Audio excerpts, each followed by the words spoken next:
Mana tahu apa sih narkoba itu?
lebih pukul kamu lagi ya. Nah, pokoknya ini merasa apa?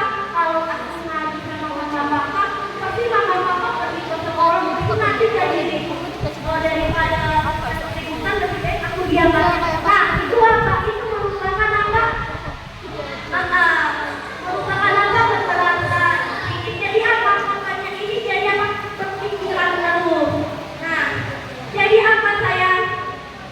Berarti kita apa? Tidak boleh mengancam, tidak boleh menakut-nakuti.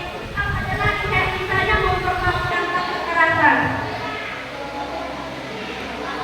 Oke, ada juga dampak dari fisik. Dampak dari fisik yang apa kita apa? Karena kita bisa luka, bisa merasakan sakit, bisa mematahkan. Kenapa? Ya namanya dipukul, ditendang udah pasti melukai tubuh.